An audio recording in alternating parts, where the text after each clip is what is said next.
How y'all doing? I am Paul Ryan, your host of the Across the Cowboys podcast. This podcast is part of the Across the Board Sports podcast family. If you're new to the show, thank you for joining us. And to our regular listeners, welcome back. With me, as always, is my co-host, the greatest co-host in the world, Mike the Pig Crum. Mike, how are you? I feel like the fattest co-host in the world, dude. Like, I'm looking at my picture, I'm like, golly. I just want to look over at handsome Paul and his beard. I don't want to look at me, especially after all I ate on Easter. I got to get in, and I'm not working out enough. I need to get on it, get going, get back. I got about 20 pounds to take off. Legit, I need to.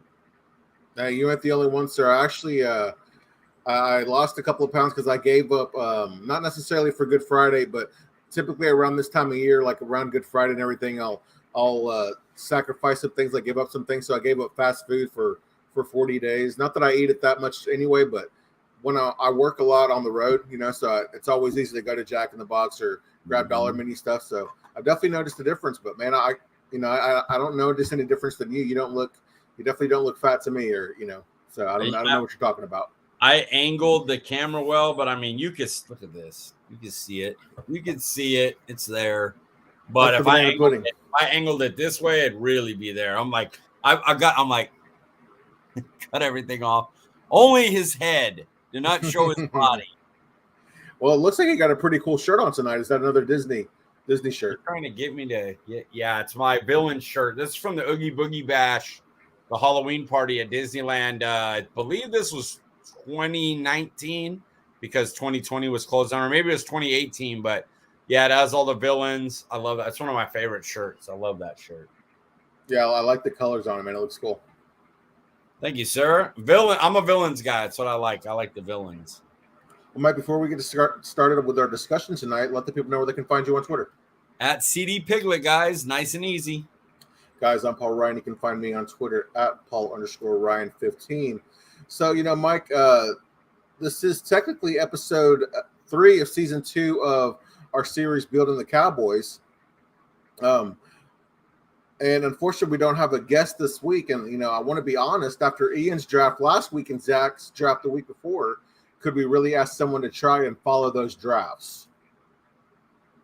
That's tough, man. Those 2 first drafts are amazing. I kind of want to make a rule. Man, that would be hard, but like you can't draft somebody that was drafted in the other 2 drafts. At least they're the first 3 picks or 2 picks. The first 2 picks, you have to do a different person than has already been selected. I think that would make for more interesting. So not everybody's Kenyan Green. You know what I mean? They have to get some different guys. Yeah, I don't think Ian drafted a single person that Zach drafted, did he? No, that's what made it so amazing. He even got one on me that I didn't know, which made me mad. I didn't like then another guy, it sounded like Dane Brugler, the receiver that he liked from Texas Tech. Dane Brugler had him in his top 10, or like a sneaky ad for the Cowboys, right? They mock draft him, 4th round pick, 129. They drafted Ian's guy. Let me see. Oh, I have my one draft that. It's hard to pronounce his last name, and I'll butcher it without looking at it. I'll butcher it. Yes. But yeah, so I thought that was pretty cool. So I can't find the pick. I'm sorry. Hey, even if I had the name in front of me, I couldn't pronounce it myself, Mike. If I could see it, I've said it enough. Yeah. It's just no sleeping. I gotta have it in front of me, or I'll butcher it. Well, Mike, before we discuss our football talk tonight, one thing we haven't discussed in a couple of weeks is a Meatless Monday. I'm curious, what was on the menu today? All right, so the menu is pretty basic. So what I'm going to do is I'm going to flip it and tell you all about the Easter menu. Does that sound good to you? Sounds fantastic. So my boy Muhammad and his wife did the spread. They had barbecued ribs, potato salad, rice, chili, corn, the elote corn. Oh, my God. On the cob? Oh, yes. Oh, my God, dude. Bro, incredible. Like, I've had it before, and I've been like, it's okay. Nah, Steph killed it, dude. Steph is Muhammad's wife. Okay. Killed it. It was so good. And I feel like I'm hot. There was hot dogs, which I put the chili on to make a chili dog because that's what fat people do. And then I made banana pudding for dessert, which I thought was really good as well. And it was just amazing. We had a lot of fun. We're getting to know their daughter. I didn't spend enough time with that young lady when she was like young. And now she's like 5. And me and Mitchell are her best friend. That's what she calls. So it's pretty awesome. It was worth it just that, like just to go there and hang out with Jazzy and like be known. Like I want her to grow up and know that's Uncle Mike, Uncle Mitch, and that's finally happening. So it's awesome. You know, Mike, you're telling a funny story about the banana pudding. I'm not going to go public with it or anything, but when you described how you made it, I mean, making everything from scratch, that was, ooh, man. We were talking about banana pudding and you know how that being one of our favorite desserts. I'll tell you what. I'll public it. I'll go public with it. And my dad listens. Okay, so we get this banana pudding, and I make a giant amount. And I'm thinking I'll take it over there. All of us will try some. I'll bring it home to my house so they could have some. And my house, it's done the night before because it needs to set and cool. So my house knows about this banana pudding.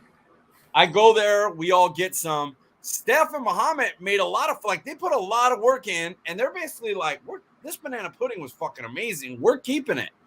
But my coworker, a very, very beautiful young lady named Brenda, asked for a thing of banana pudding. And she's really good looking. So you just go, of course, you get the banana pudding. You want banana pudding? You get banana pudding, of course. So I have that one thing of banana pudding that I brought home. Now, the problem is, my pop comes in and he says, hey, is there any of that banana pudding?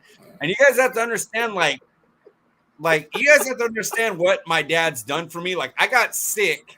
I was waiting for disability. I'm making $200 a month. He tells me you're going to live here rent free. Don't worry about rent. Save up. You can still go to Disneyland trips. You're good. Don't worry about money until your disability comes in. We'll work something out. I'm like, that's amazing, man. Like, now I have a house under my name. Like, I have credit, top credit you could get. My credit rating is amazing. And it's all because my dad helped me out. And he's sitting there going, can I, do you have any banana pudding for me? I looked at man dead in his eyes. And I said, no, I don't. No, I do not. And I hid it in the fridge for Brenda. Oh, my God. Yep. Oh, Sir Crum, I hope you don't disown Mike after that. I'm going to make a whole tray of banana pudding on my day off, which is Sunday. I'll make a whole tray of it, and he can eat until his heart's content of banana. Because my whole house is like mad that they didn't get any. And I know my dad's going to hear this and be like, oh, he'll be like, good job, son. But he'll also be like, you son of a bitch. So if the roles were reversed, do you think your dad would have done that to you? Yeah, I do. Okay. That makes it better. I'm my father's son, and he would have been like, especially if it was mom. Yeah. Like, mom for him was like the one, even through a divorce and everything. Like, that's all. He hasn't like tried to move on. That was his one. I ain't worried about it. That was the one. Didn't work out, but that's my one. If my mom was like banana pudding, he'd be like, sorry, son, I have no banana pudding. Yeah, I got you. Well, Mike, because we don't have a guest today, we decided not to do a mock draft for the Cowboys because we're going to save that for next week like we've done the past 2 years. However, we thought, why not do a first-round mock-up for the entire NFL? So you decided to do a mock draft for the entire first round and that we're going to discuss some of the players because I won't lie. I mean, the more and more I hear about this draft, it seems like there's no real elite top talent. You hear that there's a lot of depth. It's a good, for certain positions, it's a good draft for certain teams. Starting to hear a lot about teams wanting to trade back and not necessarily trade up. And for teams who do want to trade up to grab some of the top tier players, it's a lot cheaper than in years past. So I'm kind of excited to hear about some of these players that I don't know very much about. Yeah, it's the thing that's fun about this draft is you want a lot of bullets to it, and Dallas has like a lot of fifth rounders. Yeah. And this is a draft where there's not a lot of A+ traits, supernovas, but there's a lot of guys that are high floor guys that if you draft the guy, you just know, okay, I got a starter for 10 years. I'm good here.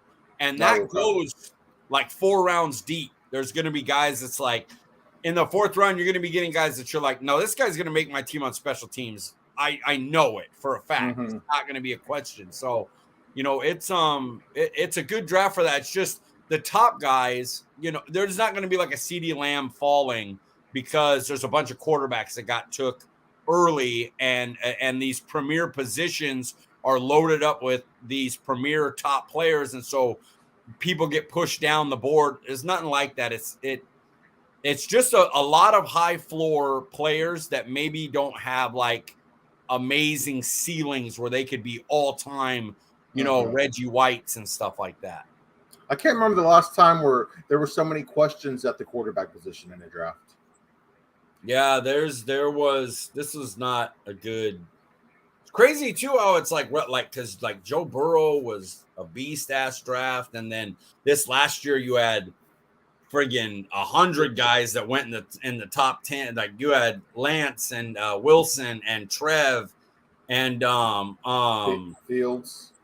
Fields. No, he wasn't top 10, but no, he was. I think he was 10th, right? 10th or 11th. Oh yeah, that's right. He was a 10th. Traded up. So yeah, I mean, you just had guys going all day, and all of them had some success. Like they showed potential to be players, So Zach Wilson had it rough, but I mean, Jets didn't have a lot to work with. So, I'm excited to see it, but this year, yeah, I don't have a single 1st round grade on any quarterback. And I think I had like a 2 on one guy. Like for me, I know I try not to put the position into it when I'm doing my grading like that. If you put position value in, I would have 4 2nd round quarterbacks.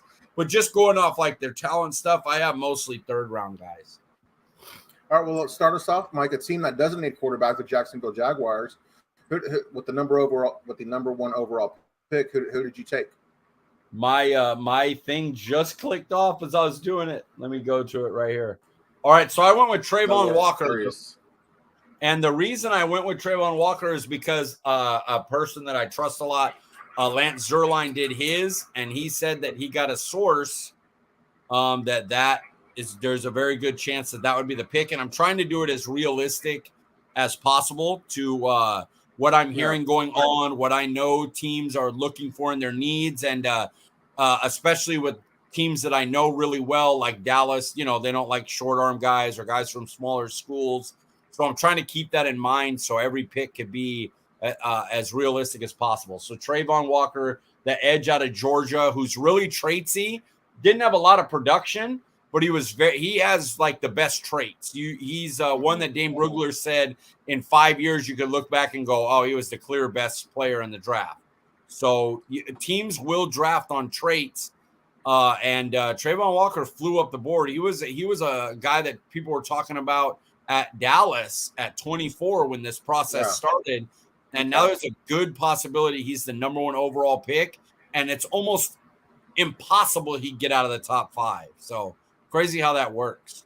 That is crazy, just because I know that Kayvon Thibodeau, he was highly regarded as going to be the number 1 overall pick, and he started to fall at the beginning of the draft cycle there.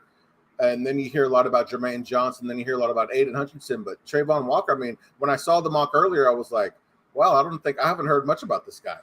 Yeah, he's a Dane Brugler special. Dane Brugler talked about him when everybody else had him in the 20s, the 30s. Dane Brugler was like, don't be surprised that this is the best player in the draft. And that's what Dane Brugler is. It is what it is. I don't know how he's not like on a team somewhere. He's the best I've seen. I literally will do my evaluations and then go and look and see if I have players that are way different than him. And if I do, I go rewatch and go, okay, what am I missing? Why does he have stuff different? And the Beast just came out recently, and I've gone all the way through all of it. He's just a machine. So that plus Lance Zierlein saying, that he believes from a source that Trayvon Walker's Jaguars guy at 1. That's why I picked him there. Yeah, I know Lance Zierlein is somebody who's highly respected in the fantasy community, and of course, Dane Brugler being highly respected as well. Talk to us about the second overall pick, Mike, with the Detroit Lions? This one seems obvious. Michigan guy. He played at Michigan. So Yeah. Detroit, instead of reaching for a quarterback, they just pick up Aidan Hutchinson. He's the number one player in the draft. If you go on like production and the whole, he's like the like last year's Trevor Lawrence, where people were just like, he's the top guy. That's pretty much Hutchinson this year. Another excellent edge. I don't know if he'll ever be like elite. I don't know if he'll ever be Myles Garrett like elite or Nick Bosa like elite, but I believe he could be, and this is no knock because this is a damn good player, but Jared Allen, who was a monster player for a long time. So I'm not saying he's not a great player, but I think like when you get an edge top 2 like that, you expect them to be just like world beating, world changers. And I think Aidan Hutchinson's more like Mario Williams was. Oh, okay. Great career and everything, but he was no, all pro. He was no Von Miller. He was nothing like that. But I think they'll get a good defensive end, a good edge rusher for the next 10 years. So you can't ask for a ton more than that. You got to be happy. The fans got to be happy, especially those who are from Detroit with the hometown kid too, right?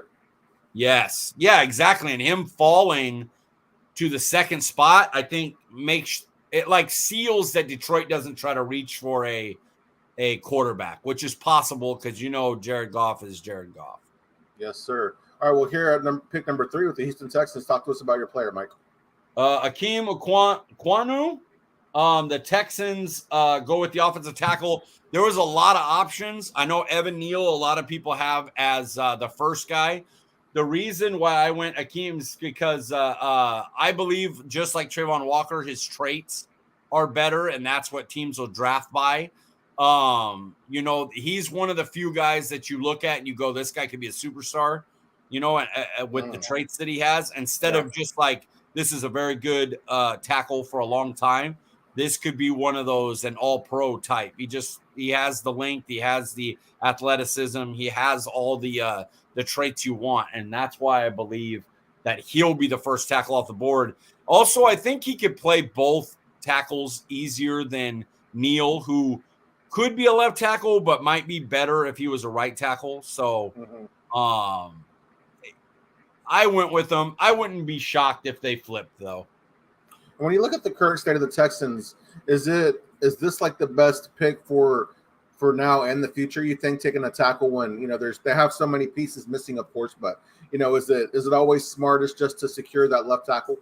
Well, the one thing is, I believe the next year Laramie Tunsil will be the left tackle there, but after that they have an out in his contract, and so if they want to keep him or restructure or do something different, now you have bookend tackles. If they lose Laramie Tunsil, now he would then be a 1-year guy, shifts over to the left tackle, and he becomes your left tackle for the next however many years you could pay him. Yeah, I mean, I don't know how much you watched of Davis Mills last year, but when you look at the Texans and how he performed with Brandon Cooks, I mean, I was surprised, especially when now you looked at Texans traded away Deshaun Watson, of course, they got quite a nice package in return, but I think the Texans might actually be trying to see what they have in Davis Mills when you look at his contract and everything like that. That would reflect in let me go through. That would reflect later on in my draft too. If I was going forward, I would go heavy offense to try and build up and see what they have from that kid. Yeah. All right, Mike, here at number 4, we have the New York Jets. Talk to us about this guy. All right, so I went Jermaine Johnson. Now, I'm going to be honest with you guys. This is one of my guys. Yeah. Like, I loved him early when people had him, another Cowboy guy like Walker. And I was like, nah, dude, this guy's dead. He's my favorite edge in the draft. I think at the end of it all, he will be number 1. Obviously, people are going to be like, what the hell happened to Kayvon Thibodeau? Off the field stuff. Do you really want, if you're a Jets first year, the second year coach, do you want to deal with that? Your team's not going to be any good. Do you think he'll be all right there? He's very brand centric. The Jets aren't really a splashy team. I know they need edge and tackle. And I went through it and I was like, if they want an edge, Jermaine Johnson's going to be up high. Like he does everything. He stops the run. He can be a 3-4 edge. He can be a 4-3 end. He can get out into, you don't want him covering a lot, but he can play linebacker and play a little bit of zone and be okay. So it's like a real good piece for Robert Saleh from the old Niners defensive coordinator. And so I snuck him up there, and I don't think it's a, oh my God pick, because I believe Bucky Brooks had him going third to Texans in his latest mock. And his thinking was they needed an edge. And just like me, that Thibodeau wouldn't pass the Lovie Smith character, questioning. So yeah, I have Jermaine Johnson going fourth. I like hearing that, because when and mock drafts that I've seen in the past, it seems like everybody's had the Jets taking another offensive lineman. I know they've invested a lot of resources the last 2 years in an offensive lineman, so I like the change here. Yeah, they need to do, and it's Robert the Salah. Yeah, right? He's a defensive guy, so he's going to want to build his way. So right. You take a defensive cornerstone, an edge rusher that could end up being the best edge rusher of the class. He has every tool you can imagine Jermaine Johnson has, and if he's able to put it all together, he has the ability to get 15 sacks a year. He's that kind of talent. And then you look at the growth of Kenyan Williams, man, pairing those two together, that'll be really nice. Woo! He'll be happy. You'll have a happy head coach. Yes, sir. All right, Mike, here at number 5, we have a division rival here, the New York Giants. Talk to us about pick number 5. Okay, so I know that they're trying to get 2 guys. They want an offensive tackle. They want a cornerback. So it's kind of what order do you want to go in? And since Evan Neal dropped, I believe Evan Neal will be higher on their board than Gardner will. And so I went Evan Neal here. Even though Sauce Gardner, they could go, you know what? I want the cornerback number 1 without any questions and injury problems. Let's just get him, and whatever tackle falls to 7, we'll pick him up. We think he's good. But Evan Neal was thought of as the top player in the draft for a while, up there with Hutchinson. So I think him specifically falling instead of it being between Akeem and Charles Cross and Penning, I think since it's not between those 3 that they'll get Neal, thinking that, hey, we're getting this really top guy that fell to us. When you look at the Giants and all their needs, especially on the offensive line, but them still being linked to a cornerback, I mean, what are your thoughts there? Are they in a position to take a risk and draft a Stingley, or is the smarter move for the future to take that tackle? I think they definitely have to get the tackle, but they definitely want to replace Bradbury, and get his money off. And so you go for the cornerback. They want both for sure, but they need to get an offensive tackle. That's why I took him first, even though probably a better thought process is get the better corner right away. Right. And then you have 3 good tackles still there. But I think, you want the best players, and it's a position of need, so you go Evan Neal. That's true. All right, Mike, here at number 6, the Seattle Seahawks. I like this pick. I want to hear your thoughts on him. All right, so first of all, let me go to the trades.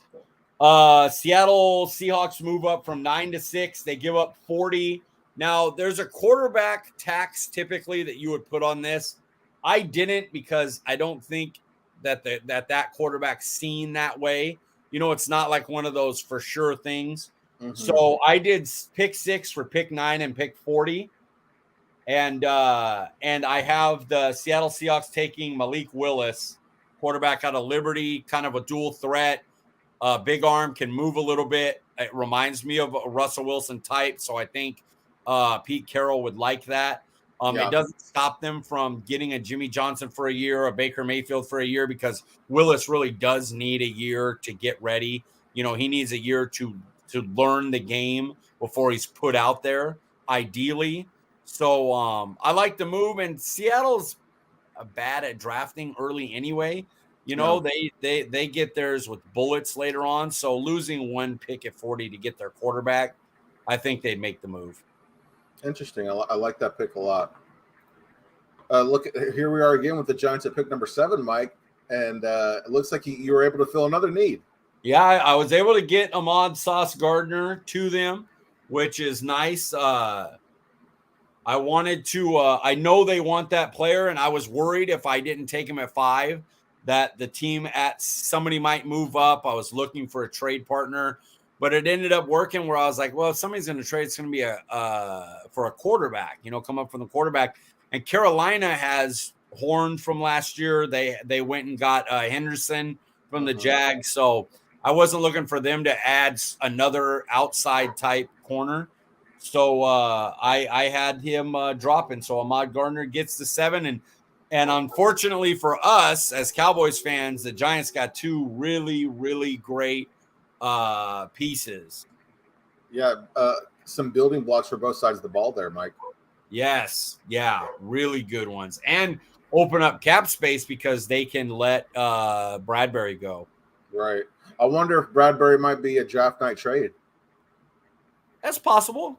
Get a late pick for him. Yeah. We don't really need one unless you tell me like Kelvin Joseph's going to get in some trouble. Right, so right. My dogs are mad that I got the Giants 2 really good players, so they're yelling at me. I apologize, guys. No worries. Well, Mike, here with the Atlanta Falcons at pick 8, I'm surprised at the pick here because they've been linked to receiver after receiver after receiver, and even a couple of quarterbacks mixed in there. Talk to us about your thought here. Okay, so my thought is Kayvon Thibodeau may have off the field issues, but he's a clear top 5 player, and he falls to you at 8, and it's a need and a high position value. Yeah, you take the player. Atlanta has they have so many needs. Wide receivers one of them, but in the top of the second round, there's probably going to be a Sky Moore or a Pickens or a Christian Watson. There ain't going to be no Kayvon Thibodeau there. Mm-hmm. So you grab him and you hope that things work out. And Atlanta's been a nice marketing place before. They're a big city. Primetime was built there a long time ago, so he can do his marketing thing there, and I think it fits. Yeah, when you look at the quarterback situation, say what you want about Mariota, I kind of like him, but I don't think Atlanta would be wise to take a Garrett Wilson, this year. I mean, I know they did it with Kyle Pitts last year, but it's they're obviously going into a rebuild, and I don't think you can really take a luxury pick like that if you're Atlanta. Yeah, there's get your edges, get your tackles, get your quarterback, get that kind of thing, and that type of edge falling is perfect. You got a hell of a talent. Right, absolutely. All right, Mike. Here at pick 9, we have the Carolina Panthers. It looks like you've addressed a big need here. Talk to us about him. Charles Cross, there's so many good offensive tackles in this opening. There's a lot of there's no Rashawn Slater types, but there's a lot of plug and play starters, and this is another one. There's not a lot of bust potential here. I think he'll be a good pick. It's a position of need. Yeah. Charles Cross is Brian Broaddus's top tackle in the draft, rated. So a lot of us know him from the draft show. So he's going to be good. He has all the traits. He should be a solid player. I like him a lot more than Penning. There's some that have Penning up this high. I am a second round grade on Penning. I think he needs a lot of work. I have a top 10 grade on Cross. So I like him, and he sneaks in at number 9. Yeah, this was somebody that Broaddus was saying if the Cowboys were to trade up, that this is the only player he would like to see them trade up for. Yeah. Oh, yeah. And if he were to drop where people were talking, where he got into the 14, 15, 16, 17 range, I could totally see Dallas making a move up and getting him. It would be totally justified. Just redo that line. Steele becomes your swing tackle again, and you work on the interior later in the draft. Yes, sir. All right, here we are with pick 10. Again, with the New York Jets, their second pick in the first round. Talk to us about this player, Mike. Man, this is Derek Stingley is a monster. I get the issues that people are talking about with him. Imagine you're Kobe Bryant. I put this in a write-up debate that I had with LP Cruz. Look for that on the Cowboys Wire. Me and LP go at it. He picked Sauce Gardner. I took Stingley. And my argument was, he didn't want to put up the injuries. His granddad got injured on the field, got a neck injury, never played again. So he knows how dangerous the game is. You get an injury in college. This guy, he was so good as a freshman in 2019. He was better than 3/4 of the corners in the NFL. Like, he's just a stud. And he couldn't go play because that's how the rules are. So he's cautious coming up. But you're talking about a guy that's just, he's, in my opinion, they got, because I happen to like these two, I think they got the best edge rusher and the best DB in the draft. And how great for Robert Saleh. I mean, man, what, and if he ends up being injury prone, well, it happens. It happens to a lot of players, unfortunately. It happens to LSU corners. Boy, Dallas Cowboy fans know that. Oh, yes, sir. But there's no way I'm not taking him there and looking and going, I got Jermaine Johnson and Derek Stingley. What an edge rush corner duo I just picked up for the next 5 years. Absolutely. Mike, I saw you peeking at the TV. You don't happen to be watching the Mavericks game, do you? I'm watching Denver Golden State. Is Mavericks on? Mavericks might be over by now, but I was hoping maybe you could give me a score update. I have a feeling they won, but I wasn't sure. I don't have NBA TV. I got it right here. I'll check. Yeah, it was 110-104, and it looked like that was the Mavs winning. Seriously? Right at the end. 110-104, Mavs won. Yes! Go, Luka, baby. Love it, dude. Absolutely, man. That's exciting. Great. Series tied 1-1 without.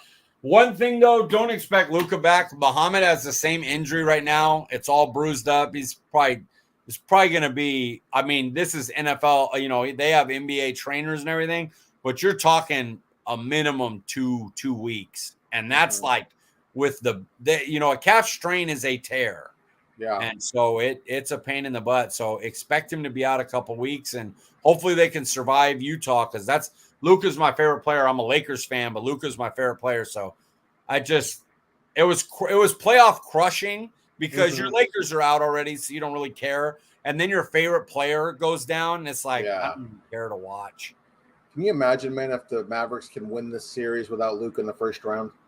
It's a big win for that team, and it's a big win for when he comes back. Like, it's going to build trust. Like, hey, look what we can do, and now we have our superstar coming. And unlike Kawhi, like, he'll try to get back. Like, he wants to win more than he cares about, like, his future. Kawhi Leonard's Dallas Cowboys. We want to make sure that we're good for the next 5 years, but we're never going to risk too much. We're not trying to re-injure ourselves. Luka is the Rams. I'll come back in a week, bro. I'm trying to win this thing. Yes, sir. Hey, and you know what, man? If we can get like to the second round and take a team, to game 6 or 7, hopefully, hey, we've already been linked to LeBron. Maybe LeBron will find his way in Dallas next year. Yeah, sure. I'll allow it. We got our title now. Can we get something for AD? I can't deal with. You know what? Let's not even pick. Number 11 is Garrett Wilson for the Washington Commanders. And they need they're going to pair him with Terry McLaurin. They need to give Carson Wentz. Carson Wentz needs 1 billion weapons to do anything. He's terrible. And so, they're going to try to build around so that he doesn't give games up with interceptions. So get playmakers, try to throw the ball quick, get it out of his hands and get it into their hands, and leave it up to their playmakers and their defense to win games, because their quarterback is a horrible bust. Were you at all tempted to put a quarterback here? Yeah, but they're just not that good. Like, you're basically saying, you're hoping that the guy isn't another Carson Wentz. Like, I'm like, nah, just stick with Wentz for a year. You're going to go middle of the pack, but you can go all in on a trade and try to move up and get your quarterback next year. Right. So, this next guy, Mike, that you drafted, he was recently visited with the Cowboys. Talk to us about the Minnesota Vikings pick here at 12. Jordan Davis. Obviously, in my world, he falls to 24 and we just take him or move up or do whatever to get him. But he's just too good. What he does better than anyone else does what they do. Like, his job isn't valued like the others are, but he does his job better than anyone else in this draft does their job. He is the best at his job. And Minnesota loves that stuff. And I believe they lost Michael Pierce if I remember right. They lost Michael Pierce, cut him, a cap hit casualty. And so you plug in Jordan Davis, who's a monster, and you continue to make it rough on people running up the middle. And you have Danielle Hunter and who's the other edge they have that they brought in? There's another edge that they brought in who I'm blanking with to play with Danielle Hunter. And that's a pretty fun tandem when you have the guys in the middle that they do. So I think Jordan Davis fits here. When you look at the Vikings, I mean, what are your thoughts there? Are they in a position to take best player available? Should they be looking to build for the future? What are your thoughts on them? I think it's a new coach, so he's going to try to win right away. And, you have a quarterback who's capable. You don't have an idiot back there. He'll get you your 4,000 yards. He's not winning you games, but he puts you in range to win games. He's good enough to make you competitive in games. And so if you could build up your defense and make it hard on teams, Kirk Cousins can win you some games. And the excuse me, the NFC North isn't great right now. Green Bay needs a lot of help. They just have a great quarterback, and Detroit and the Bears aren't any good. So why not try to win now and maybe steal a division? Yeah, absolutely. Yeah, that makes a lot of sense. Here we are again with the Houston Texans at pick 13. When Mike, the guy you drafted here, he's been sliding down the draft board for weeks now. Talk to us about your pick. I almost had him slide more, but he's such a high-regarded player. It's just where do you play him? And Dallas showed how you do it with Jaron Kearse, and Texans need a guy that could do that. And he's just such a good prospect that I don't see him. At some point, somebody's just going to go, well, this is the best guy. And when I look at Texans, it's not like they have a lot. You know what I mean? Like, they need the best players. They just need to draft good players. Kyle Hamilton's a good player. So you draft them and you plug them in where you need to get the most out of them. Whether it's strong safety who creeps up into the box or a linebacker, big nickel hybrid, put them on the team, get yourself some talent, and try to make the team better. Absolutely. Yeah, I mean, it's strange because he was going to be a top 5 pick, and then I guess what it was is he had a bad pro day, and now all of a sudden he's starting to slowly slide all the way down to draft boards. I mean, somebody was saying that he wasn't even he was like out of somebody's first round mock. Yeah, I don't know if he'll drop that. I mean, tape shows he's really good. Pardon me, golly. Tape shows he's a really great player. It's where to play him. But if you look at what Derwin James could do, now they're different. Derwin James covers better. Yeah. But talented guys, playmakers in the back end are valuable. And so he's so good at it. Like, you're going to be able to find a way to use him the same way Budda Baker gets used, or Jamal Adams gets used as a linebacker really well. He just can't cover. But you get him up there blitzing and making plays, he can do things, So just get yourself a good player. If you're the Texans, it may be safe. Plug and play a starter and get yourself a good player right there and move on, because you have a lot of picks coming up in the later rounds. Well, here we are, Michael, pick 14, the Baltimore Ravens, who have had, a pretty quiet offseason. They haven't really made a lot of moves in free agency or anything like that. Talk to us about pick 14. I wanted to go edge here, but I don't have as high a grade on Karlaftis as other guys do. Mm-hmm. And Ravens are such a good drafting team that I believe they don't look at stuff and go, oh, this guy has short arms, this guy has this and that. They look at the tape, what can he do, evaluate him, put him on the board. And Trent McDuffie guards everybody. He's as good as anybody in coverage. He just is limited in stature and in length. It reminds me of Linderbaum. Linderbaum's a very good blocker, but sometimes he's going to get matchups that he's just going to get beat because he just can't physically match up with them. And Trent McDuffie has that too, but you take that risk, especially Baltimore with their defense first. They have Humphrey, they can cover, and they're always based on defense first. And so I think John Harbaugh does the same thing. He takes the best defender available and sticks him in right there. So that's my pick. I think a smart drafting team like Baltimore knows what Trent McDuffie is, and they pick him up. They wanted Jordan Davis, though. Don't get me wrong. He just went. And he's the slot cover only corner, correct? Yeah, you want him more slot. I think he could play outside, but because of size, you want him more in the slot. He's out of Washington, which has become like DBU lately. They've just produced amazing. Kyler Gordon is going to be a second-round pick that is going to be really good. Really like he has a chance to be a Trayvon Diggs where you get him in the second round, and he has traits that if developed, he could be a really a guy that you look back and go, how the hell did he get in the second round? He has those kind of traits. So watch for Kyler Gordon. He's not in this mock because it's only a 1 round, but his teammate McDuffie gets in. Yeah, McDuffie kind of reminds me a lot of Asante Samuel from last year when you talk about size and best position and everything. And he grades out better than Samuels did as a college prospect.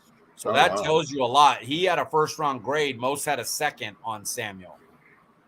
All right, Mike, here another division rival, pick 15, the Philadelphia Eagles. Looks like you got your boy Jalen Hurts some help here.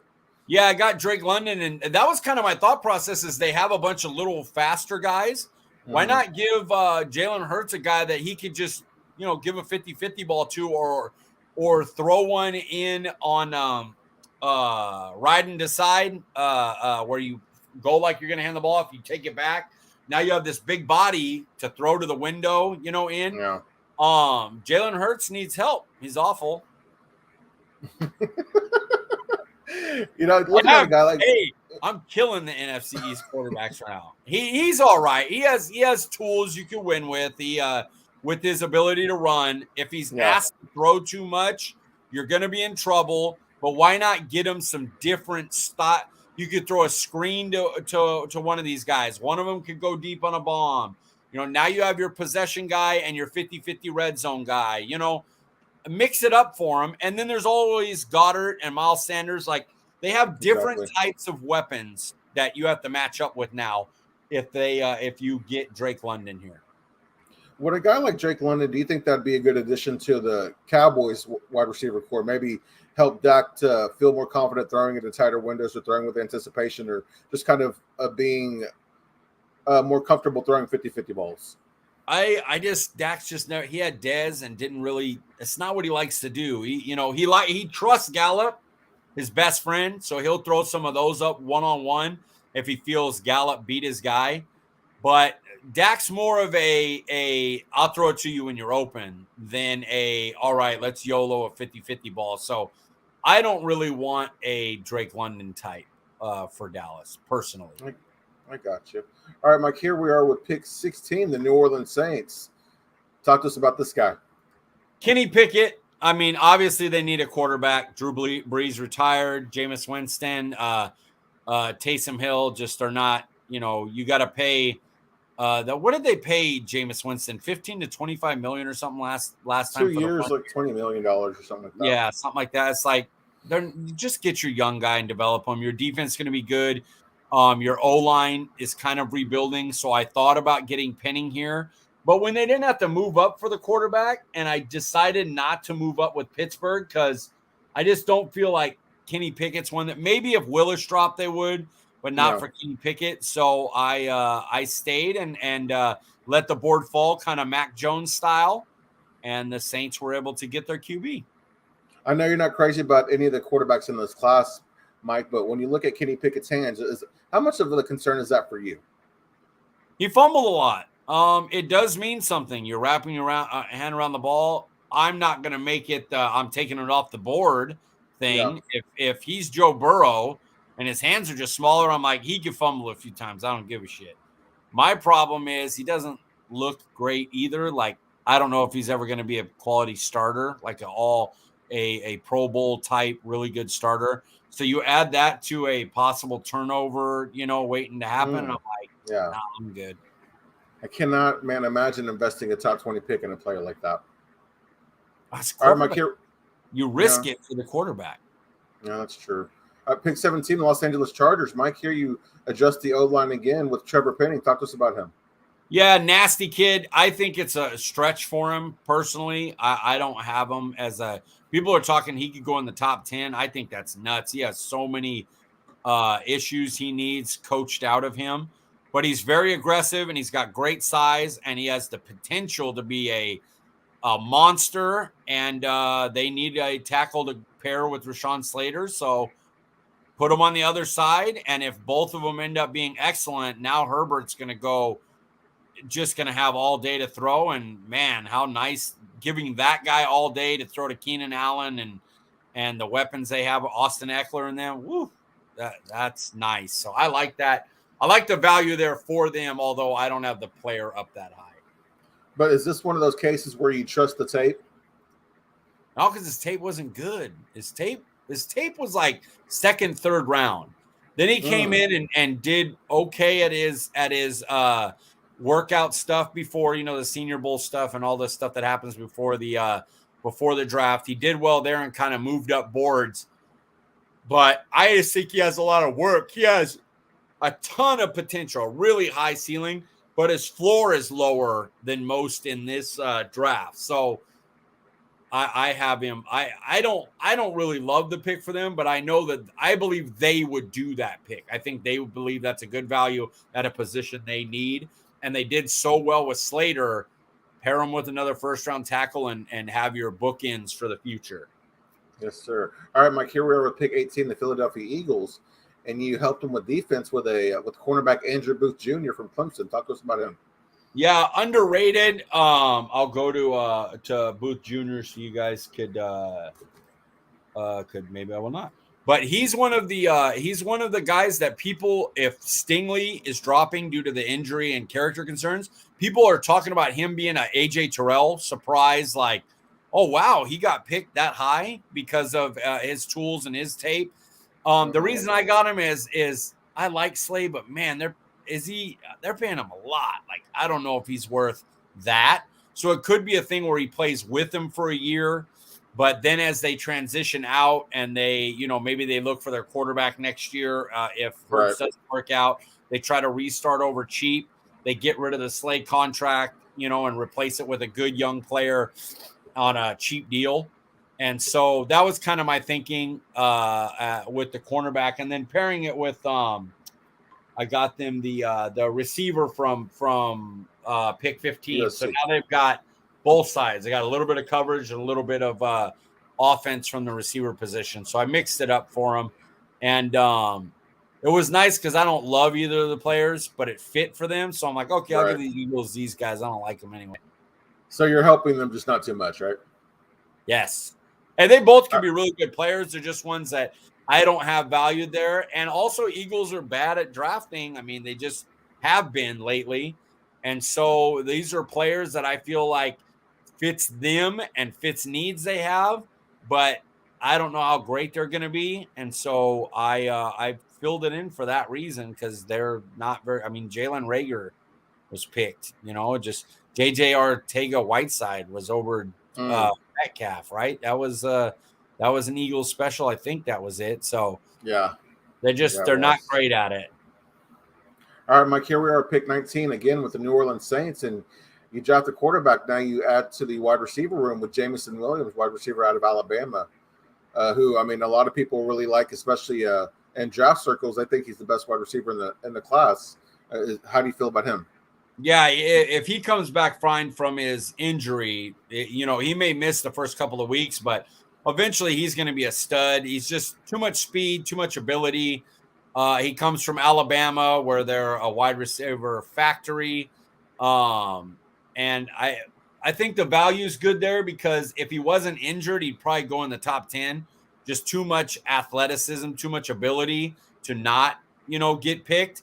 And he fit, they have Michael Thomas. They need stuff behind that. They need wide receiver. They need weapons for Kenny Pickett to throw to. And I think this pick fits value-wise, fits need. It's worth the risk to them because a couple of weeks, the beginning of the season is not going to matter to them. They're going up against Tom Brady in that division and a loaded Bucs team. So it's going to be a next year thing. So get a player that you could look back and go, wow, what a steal to get him at 19. Yeah, and he's a nice compliment to Michael Thomas for sure. Yeah, right. The slant god, and then you add that kind of speed to him. Yeah, I like it. All right, pick 20, we have the Pittsburgh Steelers, and you go with a guy that has been linked to the Cowboys as well, Zion Johnson, interior offensive lineman out of Boston College. Well, what do you like about that fit there, Mike? The reason I like it is because right now their line's just suffering. I thought about Linderbaum as well, but I went with the guy that I think that most people have rated the least likely to be a bust is Zion Johnson. He's just too good athletically. He blocks really well. You plug him and play him. You know, Linderbaum has the length and power issues, the anchor against elite NFL type players. This is not college. You got to face Jason Hargrave and Jonathan Allen in this league, and you just don't have long arms. And then Kenyan Green's athletic testing was fine, but, you know, not Zion Johnson level. So I went with Zion Johnson. I think they're going to be a team that runs and plays defense. And why not get your, you know, go Tennessee Titans style. Get you build up and run the ball and protect from your quarterback and try to win games with your defense and shortening the length of the game. When you look at the, you know, Ben Roethlisberger at the age that he was and them bringing in Mitch Trubisky, I mean, do you think that he's an upgrade over the aging Ben Roethlisberger? Yeah, Ben Roethlisberger was washed like 2 years ago. He just couldn't throw. That's why the James Washington pickup by Dallas was a pretty shrewd pickup because could be an absolute waste bust. He might not do anything, but there is legitimate, hey, when we could throw the ball deep, James Washington beat people a lot. And then the quarterback couldn't throw anymore. So what are we going to do? You know, that his thing was beating people deep. So, you know, I like that move. Ben's been done for a while, and they'll be better with Trubisky, which is just crazy to say out loud. Oh, yeah, he'll be better with Trubisky than Ben Roethlisberger, but Ben Roethlisberger was done. He's washed for a few years. Yeah, more of the corpse of Ben Roethlisberger, right? Really, like legit, like bloated corpse, like coming out of the water after a month, floating up. It was gross. So, Mike, here we are, pick 21, the New England Patriots. You drafted the first linebackers off the board here. Devin Lloyd, linebacker out of Utah. I mean, it's the Patriots, it's Belichick. You know, what more do you got to say, right? Van Noy, Hightower. I could probably name another 11 back to Willie against. A linebacker that has the ability to rush the passer, ability to cover, big enough to take on blocks. I mean, he's a weapon made for Bill Belichick. He loves the types, the values right. I think this could be one pick that we look back and that's the pick. That's where he goes. Devin Lloyd to the Patriots could be that pick.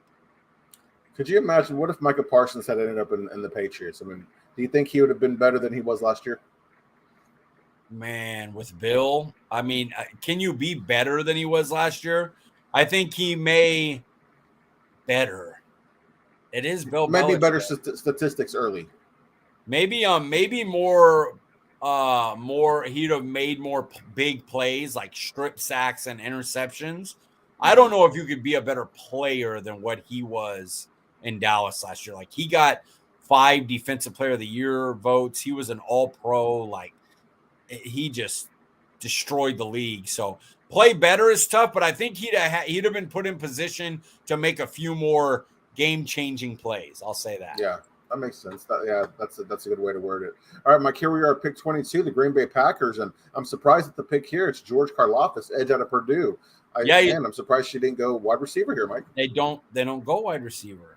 They don't go wide receiver in the first round, so there's no reason for me to believe their first pick is going to be wide receiver when they believe edge is more important than wide receiver because they have Aaron Rodgers to make up for, you know, he makes the receivers in their mind. And you have Karlaftis become Zadarius Smith is the one that got cut, right? Yeah, he ended up getting cut and then signed with the Ravens and then ended up not signing with the Ravens and ended up on the Rams because everybody goes to the Rams. I remember where he ended up. At the Rams. He went to the Rams. It doesn't matter. He's a Ram now. They'll trade for him if he didn't sign him. So, but yeah, Karlaftis goes in, plays opposite Preston Smith. adds the pass rush again. I'm sure he'll be good there across from a guy who's going to get the double teams because he's a rookie. Yeah. I think the fit's there and the value's there. So I went with Karlaftis.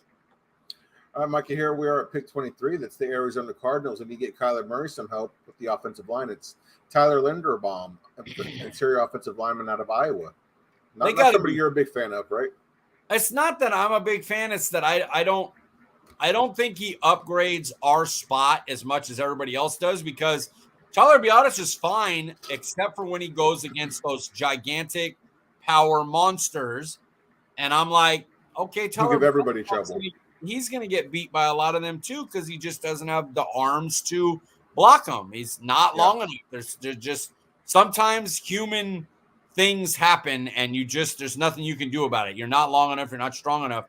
So I'm like, why am I using pick 24 on him, on a player that's not going to like seriously mega upgrade the weakness? Biadasz won 12 games as a center. He's not a bad player. He's fine. He's an average starting center. Well, I would be getting a very good starting center, but with the same weaknesses. So that's more my thing is I don't want him on Dallas, but I think he's worth the pick here. Arizona needs all the offensive linemen help they can get. And the overpower thing, I don't really think is as applicable here because those big guys that overpower him, good luck them catching Kyler Murray.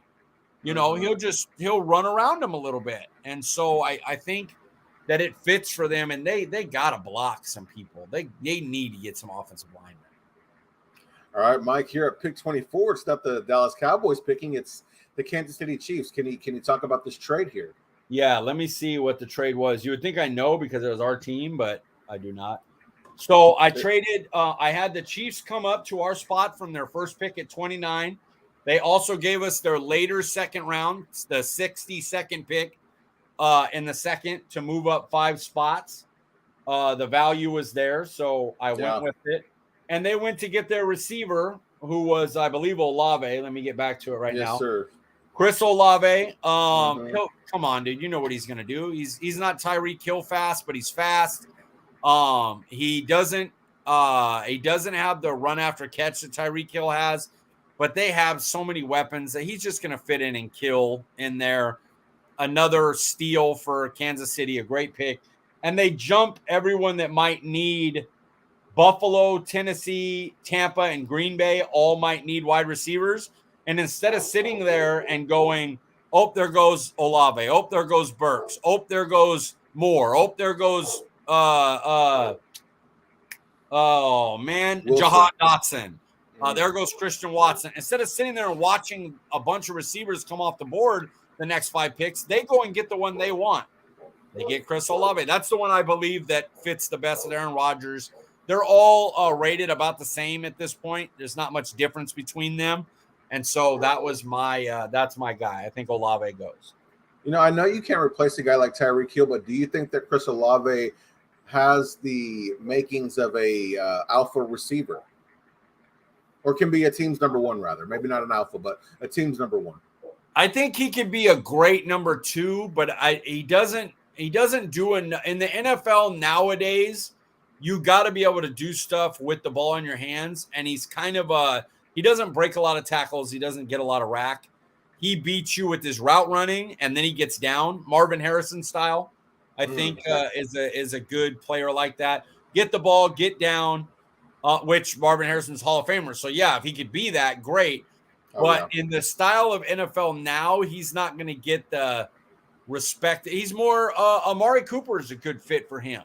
He's going to have games where he goes for 200 yards. He's going to have games where he gets stopped some. But with Aaron Rodgers, it will be harder to stop him. But, there's pluses and minuses to Olave. He's a really, really good receiver, but I don't think he's going to be an all-time elite wide receiver 1 guy either. I hear you. All right, Mike, here we are at pick 25. It's the Buffalo Bills. Mr. Treylon Burks, wide receiver out of Arkansas. Like that fit. What was your thinking there? My thinking was, what can I get to help out Stephon Diggs? And Diggs does one thing and Treylon Burks does the exact other. So it's it makes the defense have to prepare because you're like, okay, Stephon Diggs, we got to keep our eye on him. But if you shade too much, here comes the wide receiver screen, or here comes the trick play to Burks, or you leave Burks one-on-one because you're so worried, and they 50-50 ball it up there with Josh Allen's incredible arm. So the idea I had was getting Josh Allen, who was incredible last year in the playoffs, another weapon, so that you don't have to rely so much on just Stephon Diggs being your guy. Now you have a dual threat back there, and they can each do different crazy things that's so hard to defend. So I think they'd be ecstatic if Treylon Burks dropped to them at 25. I'm curious, what are your thoughts on Buffalo wide receiver Gabe Davis? Well, I like him, but again, this is why I like Burks. I think they do different things. Gotcha, I like Davis. I like Davis as a piece to move around, and I like his ability to get deep. And Stephon Diggs obviously is a monster at it. But the idea would probably play them wide and let Gabriel Davis and Knox own the middle of the field while you're trying to stop your big play guys on the outside. A lot of people think that Breece Hall might be a good fit for Buffalo. Did you think about maybe addressing the running back need there? A running back in the first round? Gross. Go. Move on. No. Gross. All right, sir. Pick 26, the Tennessee Titans, excuse me. And we have linebacker, not Nakobe Dean, but Quay Walker out of Georgia going here for the Titans. What was the thinking taking Walker before Dean here? Traits again, like Walker earlier with the first pick, and like Akeem, the tackle. I went with the traits guy. He's got the size, he's got speed, he can do it. He's a do everything linebacker. He was just stuck behind other great linebackers, but at the NFL level, it's about traits. And Nakobe Dean right now, who is as good at reading plays as there is in the draft, like, period. I mean, he's elite at it, but he's small in stature. He's littler. Littler linebackers have been injured lately. It's tough for them to stay on the field and take the contact, and so I think that's going to slip Dean down a little bit, and I think Quay Walker sneaks in and becomes the second linebacker drafted. Kill me for it if he goes in like the middle of the second round. That's fine. But if he does sneak into the first round, remember, give me some credit on that one. All right, my carrier with pick 27 is the Tampa Bay Buccaneers, and he helped them with their secondary with safety Lewis. Is it Scene? Okay, Lewis Scene out of Georgia. What were your thoughts there? My thoughts are they should have took Daxton Hill, but Daxton Hill does a lot of the same things that, oh my God, our boy, Winfield Jr., that Winfield Jr. does. And Scene was one of those combine warriors. He fits the opposite safety spot. They need safety bad. They need DB help bad. They also, I could have went Wyatt here because they haven't re-signed Sue. I wouldn't be surprised if Sue comes back for a year to go for another title run. But I also think with the news of the Wyatt, domestic abuse stuff, that might drop him down a little bit. So I wasn't going to pick him there. So I went Scene. I think his size and his testing and being from that Georgia defense is going to sneak him into the first round. And this was the best fit for me. I hear you. All right, Mike, here we are with pick 28. It's the Green Bay Packers again with their second pick in the first round, and you adjust the wide receiver need with Jahan Dotson, a wide receiver out of Penn State. Now, he's kind of just like a slot-only guy. Is that correct? Yeah, but that's like Aaron Rodgers he makes them all good. Just get open, and I'll throw the ball where it'll become a big play. He takes guys like that. It's not a problem. So I didn't see the size as an issue or needing a number one outside guy or whatever. I really wanted to give them Daxton Hill here so bad so that people would freak out because I didn't give him a wide receiver. If George Pickens didn't have the injury concern, that would be another player I'd go here. I think a lot of people have Jahan Dotson above Sky Moore. So I went him over here, and Christian Watson was the other one I almost snuck in here, but I feel like he's a year away, and they don't want to waste any years of Aaron Rodgers, like while he develops, a little bit to become the player he can be. Right. And so I went with the guy that they can plug in, and I would honestly just get him in fantasy, and he'll probably go for like 1,000 yards and 6 touchdowns in his first year. He's a guy that I would look for in whatever you call those Devy leagues or stuff where you're doing stuff early dynasty and stuff. Yeah. That's a guy I'd look for especially if he gets in Green Bay. Well, what are your thoughts on the wide receiver Alan Lazard? Do you like him as not a number one necessarily, but just as someone you can build around, a receiver you can help or complement with? He's a guy that's good because Aaron Rodgers is really good. He's not Stephon Diggs, y'all. He's if he's on a team with a regular quarterback, with an average quarterback, he's not going to be doing much. I hear you. All right, Mike, here we are, and it's finally the Cowboys are on the board here at pick 29. We talked about the trade earlier.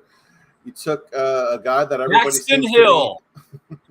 I kind of was hoping you would have taken him, but no, it's Kenyan Green, excuse me, interior offensive lineman out of Texas A&M. Say what you haven't already said probably 100 times. Yeah, the thing is there's no blinking light there. Nobody dropped where you're like, oh, my God, we could get this guy. You picked up an extra pick. You got your starting left guard for the next 10 years. Y'all already know about Kenyan Green. I don't have to tell you. He can play everywhere. He's strong. He needs to build his body up a little bit, but he's going to be a very, very strong player. That's what we want after the last few years of Connor Williams, and with Biadasz should be able to build up too, not to an elite level of strength like Green, but a little bit bigger. So, get some push on the interior and help some running lanes for Zeke. What if in real life, though, the Cowboys did take Daxton Hill over Green? How would you feel? I have Green as the higher rated player. We need a Green more. I love Daxton Hill, though, so I wouldn't complain. Malik Hooker is on a cheap deal. He's been injury issues before. Wilson is a walking injury. Y'all know I'm a Wilson stan. I think Donovan Wilson, if healthy, is a playmaking safety. He's never healthy. So what do you there's nothing you can't be. You can love the guy, but if he can't get on the field, you can't do anything about it. Exactly. So yeah, I don't mind Daxton Hill going there. And the thing is he could also play slot corner for you. So it pushes, it makes where if you want to move Anthony Brown for some cap space or for a different type of player, you can do that. Maybe he goes because he's cheap, he goes in a move for a wide receiver somewhere, something like that. So yeah, I would be good with Daxton Hill. So, but Jerry Jones said that the Cowboys are looking for another Micah Parsons, just like every team in the league is, of course. But would Daxton Hill kind of fill that mold where it's like, man, I can't believe he fell, and he can be not necessarily Micah Parsons, but he has the playmaking ability to be maybe a Pro Bowler or maybe even an all pro. I think if you get the best out of him, you can get Tyrann Mathieu, but he's not a prospect that's so amazing that you just go, oh, we got to get him, even though we have this huge need and really good player at a great value. This guy's just like, oh my God, we got to get him. They're both rated right around there, and you need the left guard. You don't really need the safety as much. All right. Well, Mike, here we are, pick 30 with Kansas City Chiefs, and you took the safety Daxton Hill out of Michigan for them. What was you thinking with this pick? Honey Badger. He does what the Honey Badger does. He comes down, plays in the slot when necessary, plays the middle of the field as necessary. He's a versatile weapon DB that replaces the Honey Badger. That's exactly my thought. And they already went up and took care of Chris Olave. Their offensive line was rebuilt last year. They still got Patrick Mahomes. They still have the Chris Jones. I mean, they got guys. So get in there and replace Honey Badger with Daxton Hill and go forward. Were you tempted at all to maybe double dip a wide receiver and take Christian Watson here? No, I mean, if I went here, I would probably go George Pickens. I think Okay. would be a fit over Christian Watson again because Casey's ready-made. I think if I'm going for Christian Watson, I'm looking at Detroit. I'm Okay. looking at Jags. I'm looking at someone who can take a year and go, hey, we're going to throw you the ball a bunch. You're going to learn a lot, and then you're going to be a monster going forward. I hear you. All right, Mike, here we are with pick 31. It's the Cincinnati Bengals, and you adjust their secondary with cornerback Kaiir Elam out of Florida. Traitsy, very traitsy guy, and we've seen what they did with the Wouzier, how much better he got going from Dallas to Cincy. He went from he's a okay number 2 to they got a corner 1 here. And so now they could kind of take a risk on a guy that's traitsy like this. I would have loved to have got Kyler Gordon in this spot, but his combine, where he ran and stuff, there's just no way you can, justify him over the traits of Elam. So I think they need a corner. They would have loved to get offensive line here. Green got took, and so they weren't able to do it. They secure their secondary. They know their offense is monsters. Bolster up that defense and go for another run at a Super Bowl. All right, Mike, here the last pick of the draft is the Detroit Lions, pick 32, and they hopefully, I would think, or potentially draft their franchise quarterback of the future. It's Desmond Ritter out of Cincinnati. What were your thoughts on him? Why do you like him more than Matt Corral? I don't know why. I just don't think Matt Corral fits Dan. Hello, Dan Campbell. Wow, he's a Dallas Cowboy, guys. I should know that name right off the bat. I don't think he fits Matt Corral, so I got Ritter. And the reason I picked a quarterback there, you can insert quarterback name you want to put, honestly. The reason I put him there is because now you get the 5th-year option. So if he is a player, boom, you can put the 5th-year option on him. It gives you 5 years to find out if he's the guy. And you already got yourself they got Hutchinson. So you've already got yourself a stud. It's a good chance to take your risk pick there and just go for the quarterback. It's like okay, Rams got their Super Bowl. Now we're going to try to hit our Super Bowl by hitting the quarterback in the draft. Yes, sir. So, Mike, I haven't had been able to do as many mock drafts as I had last year, so I don't have many pet cats this season. However, is there a prospect here lately that you've been watching that you've come to like? This is a Dallas one. I have my notes on here for him. Donovan West. Donovan West is a player who played center in college, but he's big. He's 6'4", 300 pounds. He's big enough to play guard. He'll probably start at guard in the NFL. But with Dallas, it's a spot where we may need somebody that can move around a little bit. Martin's getting older. Biotish has 2 years left and hasn't been great.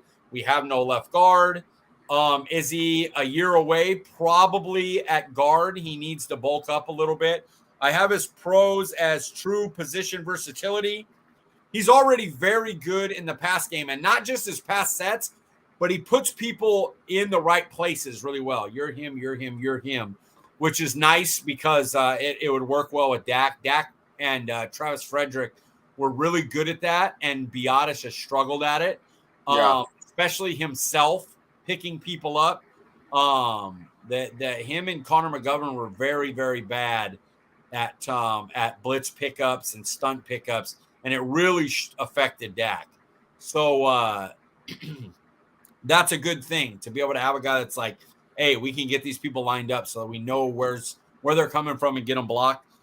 He's sufficient in a lot of areas, so he can get to the second level well, but he's not great. He's just good.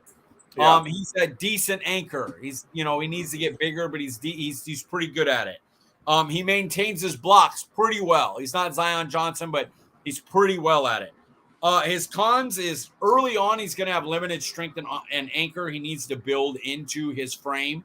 He has the frame to be a big-ass dude, 6'4", 300. He has that frame, but he needs a year or two in the weight room to become the monster pass rusher. Also, he's not elite in any areas, so he's like a jack of all trades but master of none. He's not overpowering people. He's not faster than everybody. He's not the best at lining everybody up. He's not the best at maintaining blocks. He's not the best at getting to the second level. But he does it all pretty well. He's not deficient. And if your line's good around him, he could be like, oh, wow, this is a really good player. If Biadasz, Zach Martin, Steele, and Tyron Smith are all balling, he could be a guy that just goes in and plays well. And I have the last one as he could be a quality starter, but I don't think he has the traits to be Tyron Smith or Zach Martin. So he's a guy you get, and he's Ronald Leary. And you're like, oh, nice player. You got a good starter for a few years. Or I'm trying to think. Garode was a little bit better than that. But he's like a guy that you don't think of like as a Hall of Famer or a Pro Bowler. But he's a guy you plug and play, and you have a starter for multiple seasons, and then you decide if you want to pay him or not. So what round grade do you have on him? He's a day 3. I would guess somewhere. Maybe you trade a couple of your 5th and go get him in the 4th to make sure. That's where I have him. Now I want to see. I asked Jeffrey, Dane Brugler, and the guys at the draft show all to give me their round projections and see if I have him. Maybe I'm a little off on him or something. So I'll find out. Yes, sir. Well, Mike, as always, I enjoyed the discussion tonight. Before we get you out of here, remind the people they can find you on Twitter. At CD Piglet, guys. Nice and easy. Letter C, letter D, Piglet. Guys, I'm Paul Ryan. You can find me on Twitter at Paul_Ryan15. We appreciate you joining us, and we'll see you guys next week.